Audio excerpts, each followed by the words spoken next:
In this section, I'd like to spend a little bit of time going through the steps of the Kalman filter one by one to help you visualize them working and to see how the filter operates. I've drawn a figure here that is intended to show, if my computer wakes up, there we go, okay, is intended to show the steps of the Kalman filter in one place. We see it's a loop overall, one big loop, that every iteration of the every sample interval you take one complete loop through this, and next sample interval you do it again. We begin with initialization, and this can be ad hoc. There are ways of doing it a little bit better than ad hoc, but basically you start with your best guess of what the state is and what the uncertainty of that state is, and then you jump right in.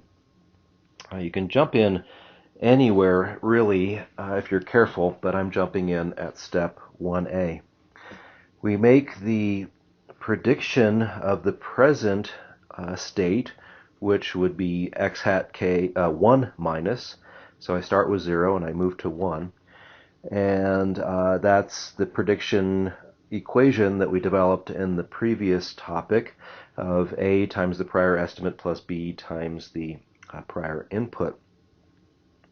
Then we go to step 1b, where we update the covariance. So the covariance of the prediction is A times the covariance of the estimate times A transpose plus the covariance of the process noise. And at this point, we make our measurement of the new deterministic input at this time step, and we compute our prediction of the output, y hat equals c times x hat minus plus d times u. The predictions are all now complete. We go and we start the corrections. Step 2a is to compute the Kalman gain, and we spent some time talking about that. And at this point, we can measure the output from the system, which should be y, not z. It's a typo carried over from another class. And we update the prediction to create our estimate. We say the estimate is equal to the prediction plus Kalman gain times the measurement minus the prediction of the measurement. And finally, we update in step 2c the covariance of the estimate based on the covariance of the prediction, and this is one of the forms. There are several different forms of that equation that mean exactly the same thing. And that's it. We just do that over and over and over again. And as we'll see, not in this topic, but next topic when we look at MATLAB code to implement it, this filter loop is basically 6 lines of code, one for each of the different steps of the filter. So we can implement it without a huge volume of programming, and it works quite well. So this is simple to perform on a digital computer, simple in quotes, simply because the first time you do it is, I'm thinking, probably a challenge, but after you do it a few times, it's really not very challenging any longer. You just do it. I'd like to demonstrate this on a battery cell model, except that the cell models that we have studied are nonlinear, and we cannot apply the linear Kalman filter to these models directly. But what we can do is we can simplify the cell model to make a less precise, less accurate cell model that is a linear model, and we can demonstrate the Kalman filter steps on this simplified model. The picture on the right shows the curvy lines are open circuit voltage versus SOC relationships for 4 different cells that I have in the lab. Did some testing and came up with those relationships. And they are clearly different from the dotted straight line, but they're not substantially different. If I need it to make state of charge estimates that are accurate to within a few percent, then the dotted black line is not going to be accurate enough. But for the purpose of demonstrating how a Kalman filter works, the dotted black line is not too bad, actually. So we're going to demonstrate the Kalman filter steps by simplifying the model. and simplifying the OCV curve. So we say that for this cell in question, we will use the dotted black line. And if you think about it, that's OCV equals 3.5 plus 0.7 times the state of charge, ZK. How do I know that? When ZK is 0, it's 3.5. When ZK is 1, OCV is 4.2, and it's a straight line in between. So our very, very crude cell model looks like this. It says the state of charge at time k plus 1 is 1 times the previous state of charge minus 1 over 3600 Q times input current. I'm assuming here that the Coulombic efficiency is 1. And the 3600 is because I'm thinking about Q in ampere hours as opposed to coulombs. And the conversion factor is 3600 to convert between them. So my state of charge equation is Coulomb counting, and that's a linear equation. My A matrix is 1, and my B matrix is minus 1 over 3600 Q.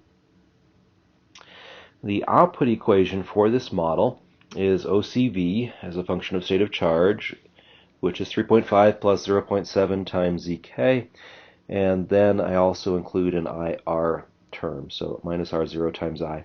There's no diffusion in this model. There's no hysteresis in this model. Diffusion is in fact a linear phenomena, so I could have kept diffusion states, but it does make this example more complicated, so I did not.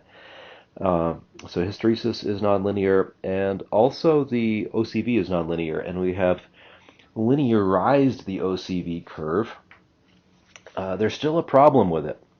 My output equation, remember, needs to look like y equals cx plus du, and it doesn't because I also have this added 3.5. That doesn't fit anywhere in this equation. It's not a we've assumed sensor noise is 0, so I can't say I've got sensor noise of 3.5 volts. That would be kind of silly, and so forth. So we have to do something. This model cannot, even this model, even the simplified model, cannot be used directly with a Kalman filter. I have to take one additional step. So we've linearized the OCV model. We've omitted diffusion. We've omitted hysteresis. And the model still is not linear because of 3.5. What we do to fix the 3.5 problem is to de-bias the measurement. Really, our measurement is biased by 3.5 volts. So we say, let's create a model of this cell where in the model y equals the measured voltage minus 3.5. And in this model, we have the state of charge equation as before, unchanged, but the output or measurement equation is y equals 0.7z minus R0 times I. So the measurement of the model is equal to the measurement of the cell voltage minus 3.5 volts. And we'll see that in the steps to come. This here is now in the right form for a linear state space form. I have A is 1, B is minus 3600 over Q, C is 0.7, and D is minus R0. Our state is the state of charge, so xk is zk, and our input is current, so uk equals ik. For the purpose of this example, I tried to come up with some nice numbers, and they're still not all that nice, but I believe this is a 10 amp hour cell if you compute what that is there, and we have a resistance of about 10 milliohms, so I tried to use round numbers. It's not a 10 amp hour cell, it's a 10 over 3600, so it's about a 3 amp hour cell. My mistake, but the 3 amp hour cell, when I plug that into here, makes a nice number of just 1 over 10,000, or 10 to the minus 5, so that 10 to the minus 4, I guess, so that makes it a little bit nicer to work with. So we have a state space description with A equals 1 from up here. B equals -1 times 10 to the minus 4 when I plug in Q. C equals 0.7, and D is minus 0.01 when I plug in R0 there. For the purpose of the example, we also need to supply process noise uncertainty and sensor noise uncertainty, and we're going to use process noise uncertainty of 10 to the minus 5. And recalling that the WK adds directly to the state of charge, so the small value says that state of charge is changing a relatively small amount every time step due to the process noise. And the sensor noise uncertainty of 0.1 says that our sensor noise is adding there. That the variance of that noise is 100 millivolts, which is actually quite large. The standard deviation would be the square root of that, but we're still in the order of, I don't know, 10 millivolts or something of standard deviation in our sensor noise, which is quite high, as we'll see. We will assume that the initial state of charge of the cell is exactly 50%, and that we know that exactly somehow. So the x hat 0 plus is 50%, and the uncertainty of that is 0, is our assumption. We're going to go through all of the steps manually with a calculator, I hope, and show step by step how the computations are done and the results we get. And we'll do that a couple of times, and you'll see it's very tedious to do this by hand, but a computer doesn't mind the tedium, and it really excels at that. But at least you'll see the steps being implemented. So we're jumping in. We need to state what the measurement is at the previous time and the present time for the input, and the measurement of the output as well. And that's what we've chosen for this iteration. Step 1A. Prediction equals A times prior estimate plus B times input.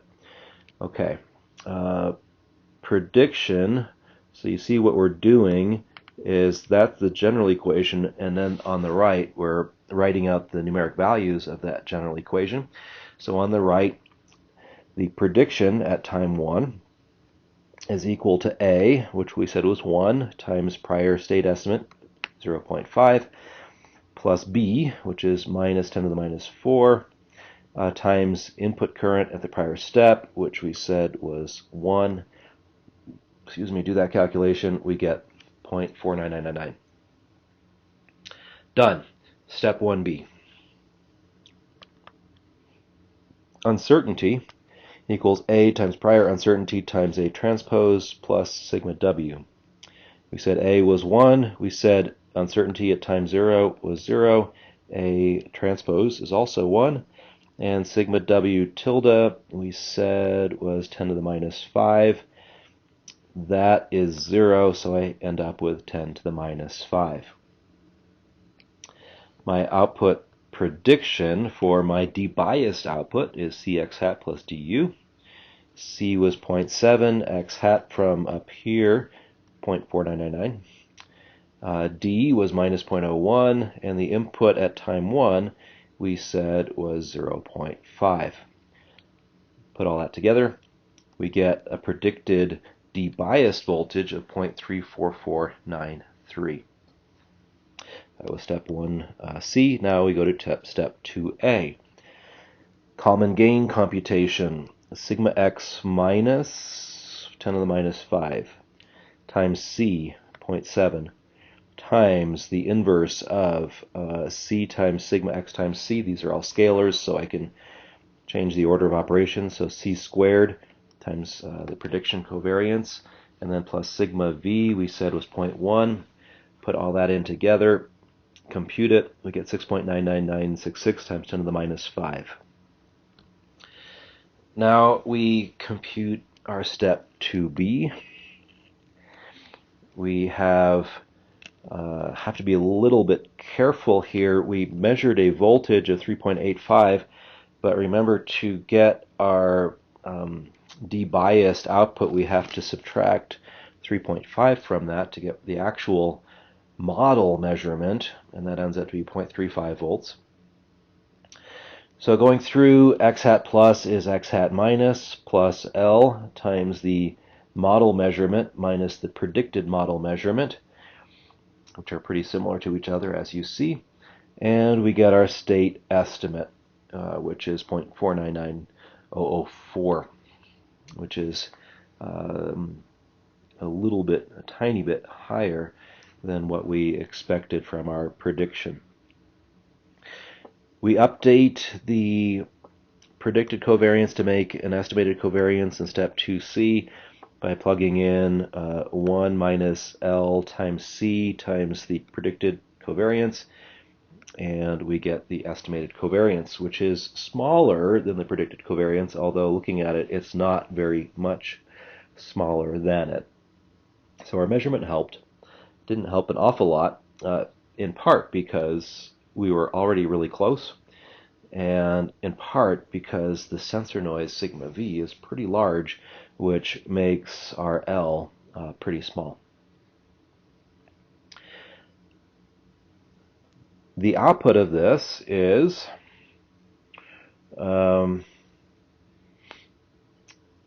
why did I call it Q here? That should be Z. Sorry. Our state of charge estimate is 0.4999 plus and minus 3 times the square root of that, which gives me this value here. So this is the overall output of the estimator after step 1. We'll do one more iteration. Like I said, it does get tedious after you do about 2 of these. The step 1A, again, I do the prediction, x hat minus equals 1 times x hat plus, there's x hat plus, and then B, so minus 10 to the minus 4 times the input. So we recall the input at time 1, and this is the new input at time 2, and the new voltage at time 2. Do that computation, and we get this value. Step 1B, we have A times sigma times A, and A is 1, so that's just sigma, and then plus sigma W, and we get this new computation right there. And then I get y hat is cx plus du, so c times x and then d times the input gives us that value right there. Step 2a, we compute the Kalman gain, so sigma times c and then sigma times c squared and then sigma v all combined together gives us this Kalman gain. Step 2b, the measurement 3.84 minus 3.5 gives me 0.34 is my debiased model output. So when I plug it in here, I have x hat minus, I've got L, I've got my model measurement and my predicted model measurement from step 1C, and that gives me my x hat 2 plus. And finally, we go through the same steps to get the sigma at the output of the estimator. So it's 1 minus LC times the prediction covariance gives us the estimator covariance. And our output, again, Z hat, is equal to 0.498 plus or minus 0.01. So plus or minus about 1% state of charge at this point in the operation. And that just keeps going. It goes on and on and on as long as we're running the Kalman filter. I'm pointing out to you now that there are 2 different versions of the covariance, as we've seen. There's the estimation covariance and there's the prediction covariance, and the estimation covariance is always smaller, at least somewhat smaller. And something interesting happens when we run the Kalman filter, the linear Kalman filter, is that it's possible to achieve convergence to steady state of the prediction error I started with 0 error, and I predicted, and then corrected, predicted, corrected, predicted, corrected, and so forth. And these uncertainties, the covariances, turn out never to be a function of any of the measurements. They're actually deterministic in the sense that you could even pre-compute what these covariances are before your filter operates. So we saw that we went up to 1 times 10 to the minus 5, and then down to 0.99 times 10 to the minus 5, and then 1.99 times 10 to the minus 9, and then down to 1.99, etc. So you can see we are oscillating. Well, we're not oscillating. We are moving, and the prediction is always adding from here to there. We're adding 1 to the uncertainty. And just if you go back and look at the equations, you'll see that's always going to be the case. But the correction amount is a little bit different every time, and we don't end up getting more and more and more uncertain forever. We end up converging to some steady state values over time. This will go to one steady state value. This will go to a different steady state value, with the prediction always being more uncertain than the corrected value.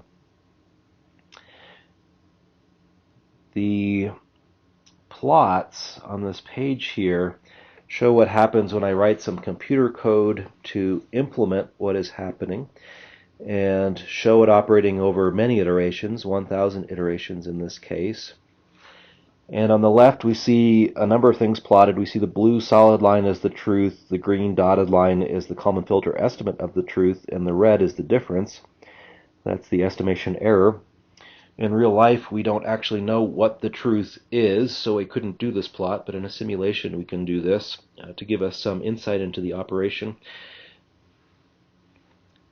And a couple things. So the Kalman filter is never going to be exactly right, and it doesn't actually converge to what is exactly right. And the reason is because there's always process noise and always sensor noise. And so the process noise is always changing the state in an uncertain way, and the sensor noise is always changing the output in some uncertain way. So there's no ability to converge to the truth exactly, because the truth is always moving. And I don't know how it's moving because of the noises. So that's a feature of any stochastic estimator, is that you're not going to converge exactly to the truth.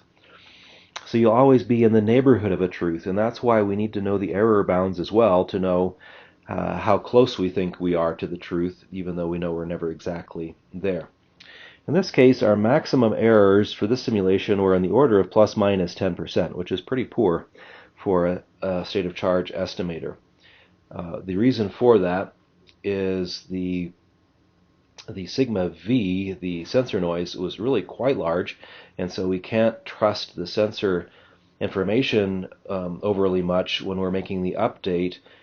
So the Kalman filter, the actual system state, is allowed to vary quite a bit while I am making cautious updates. So plus minus 10% is not a good SOC estimator, but we're demonstrating something here at least. On the right-hand side, I wanted to demonstrate that over many iterations, those covariances do in fact converge, although in this case for the choices of sigma v and sigma w, it does take a fair amount of time for that to happen. The prediction covariance converges to some number here of about 1.432, I don't know, and the estimation covariance is like 1.422. It's both times 10 to the 10 to the third, so these are quite large numbers. That's all I have to say about that, I guess. So the Kalman filter does not perform especially well because sigma v is quite large, but these are the best possible results. We've derived the optimum minimum mean squared error estimator for this system given the characteristics of this system. This is the best that we can do. There's no point in searching for something better. So So I hope that going through the steps once, while tedious, is helpful for you to realize that to try to demystify to some extent the Kalman filter just by saying, well, I can compute it by hand, so of course a computer could do it too. And in fact, that's what we're going to look at next. We're going to look at MATLAB code for implementing a Kalman filter, so you could just copy and paste the code from the notes and type in, paste it into MATLAB and run it and get even more experience with the Kalman filter itself.